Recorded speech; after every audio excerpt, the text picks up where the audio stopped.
Hello everybody, Panzer King back here in the Lion's Den bringing this special Axis briefing for 1942 for Operation Winter Solace.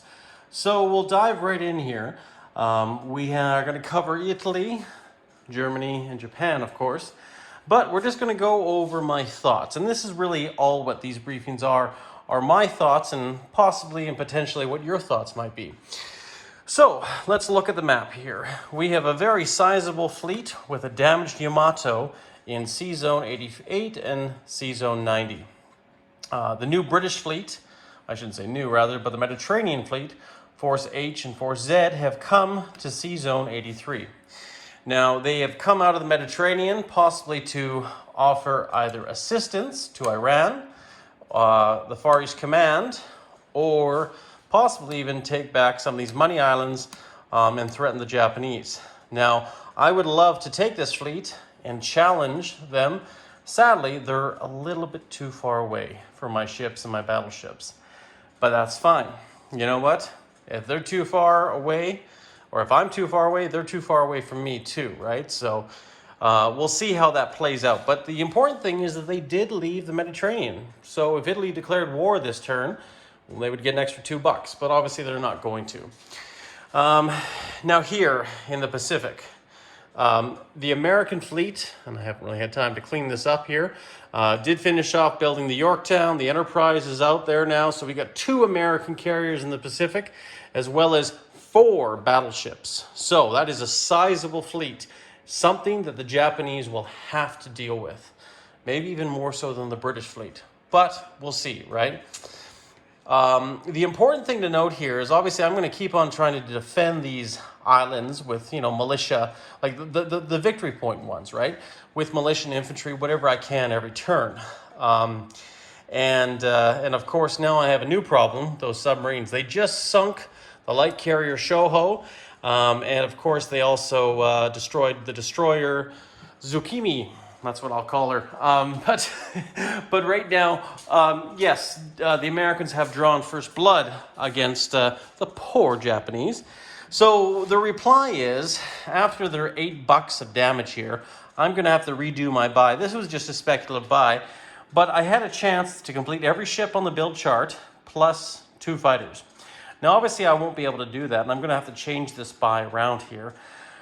And I think I got to be diligent in the fact that, these ships, wherever they are, let's say if they're in Hawaii, 1, 2, 3, 4, they still can't reach my Navy if I put them here, but their subs can.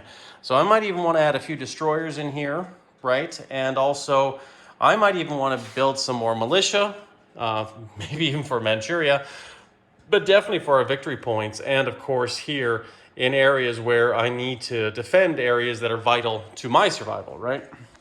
So that's Japan in the nutshell, right? We are fortunate and lucky enough that the CCP has a desire to move east into India. Otherwise, Japan would be in a tough game. But it's beneficial for both our empires having this non-aggression treaty so they can attack the British and the Japanese can focus on the Americans. Because the Americans are going to try very hard to try to get back China, KMT into the war. So obviously, if I bide my time, as it were, right, we can use the enemy of my enemy as my friend, right? So, and that currently is kind of the ongoing theme. Now in Europe, we still have our non-aggression treaty with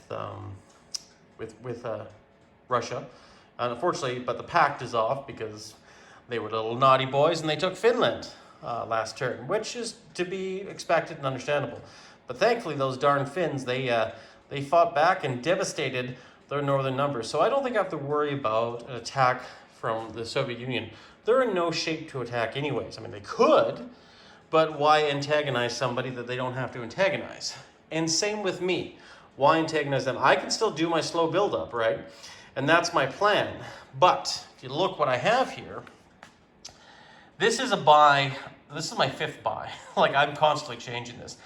And it's tough because I want to maximize whatever I can do, right? But after that air raid here in southern Germany and my fighters all missed around, I also have to protect units on the ground. Scandinavia is vulnerable. These troops down here are also vulnerable in Thessaly, and so on and so forth. So my plan is to build 2 air bases, one in Macedonia, one in Sweden. This way then I can scramble, protect the Baltic fleet as well, but also down here in Macedon, I can scramble into Yugoslavia, Bulgaria. If I move into Turkey even, I could do that too, and also scramble into Sea Zone 52 and 51. So it's a very important hub down there in Greece. So that's obviously, I think, an important buy. Militia, well, militia in Denmark, militia in Estonia, it's just, you know, something that I can put around to help protect my victory points, because these are all victory point areas, right? This was a buy that's probably going to change again. We are looking at 2 new Panthers, medium tanks, and 2 self-propelled artillery. Not advanced self-propelled, because if I'm going to put them here, this turn, I can't put any advanced units there. Now also, this might change real quick, because if I decide, or if I get perhaps advanced mechanized next turn, I have the option of building Panzer Grenadiers and advanced mechanized. Now the only problem with that is I can only build 2 a turn, so it would make sense to build them this turn if I can, but also I can't build them in these factories because they are advanced units. I can only build them in the home country, which, you know, makes sense. I get it, right? So obviously they're far away, and then they have to move 2 spaces, but you know, that's just the price of those units. So I don't know what I'm going to do with that. We'll probably figure that out when I do Germany's 13.1 turn. We are going to build another fighter, and we have the beautiful new ME-410 Messerschmitt fighter. We have high hopes for this bad boy, but we'll see what happens. They might be able to turn the tide, but just a new sculpt for a new fighter, right? Strategic bomber to go west or east. Like I say, it's very valuable, especially airborne. Now I don't have any airborne here, and I should build some airborne. And this was a speculative buy. This was in lieu of a fighter or a strat bomber, strategic rocket, and advanced submarine, right? So, and it's fun, but I think this buy is going to go the way of the dodo. We might even build 2 U-boats, put them down here in Yugoslavia, because we have improved construction, but we also have a shipyard down here, which we could do that, right? Now, there's another speculation too. We could build a transport down there, you know, but that might alarm the British. They might come back in here, and we might recall them, which is not a bad thing, because then they might not threaten the Japanese. So maybe even a transport is an interesting idea to help take territory wherever it is in the Mediterranean. So that's something I'm going to look at too as well. But tell me your guys' thoughts, right?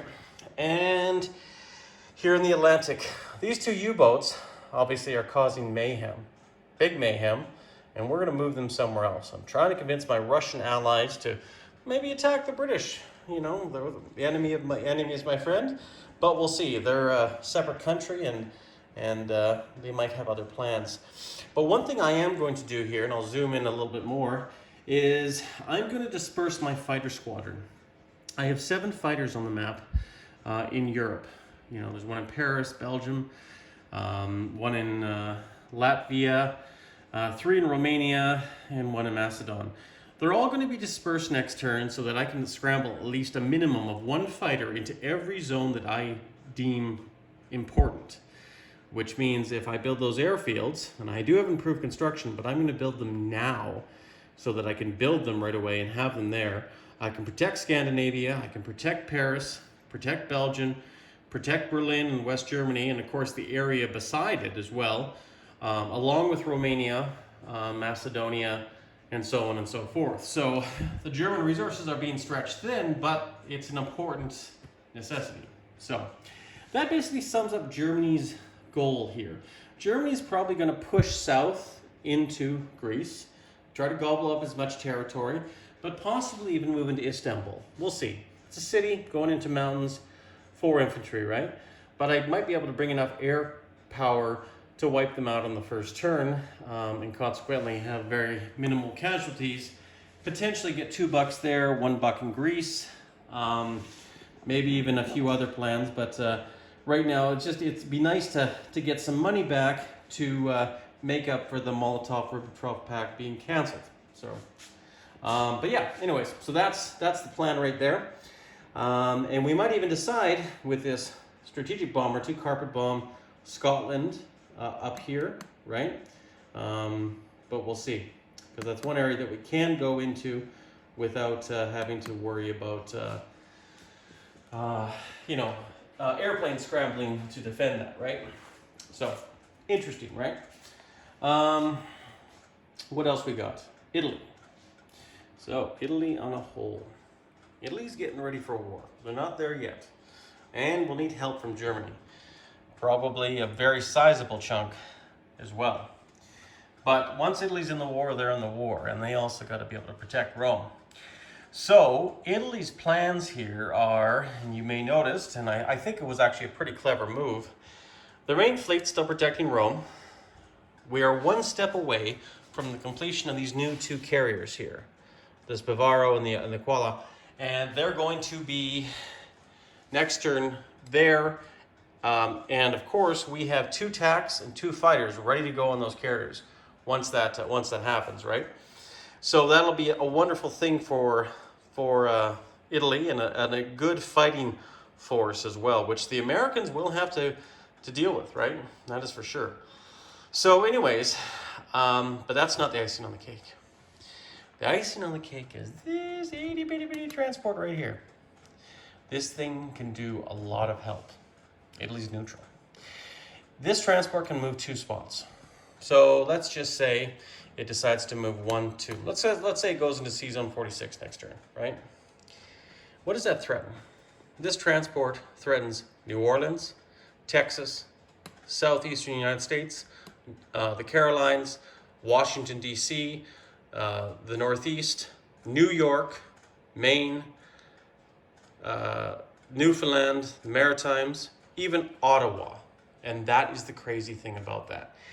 He has to protect that all, spend money there, because if I attack the following turn in 43, you know what, I could get an easy victory out of something like that. And also he has to consider the Monroe Doctrine as well, and that could be a victory point if Italy manages to take a territory or city away from him. So this little guy is my new best friend, and God knows I think he's going to do some damage, even if he doesn't even land. I mean, at the end of the day, if I have to sacrifice him and land somewhere, I could take Puerto Rico or maybe go to Panama or something, whatever. But the thing is, it's going to make him think and realize, oh my God, I got to spend money now on militia and forces there.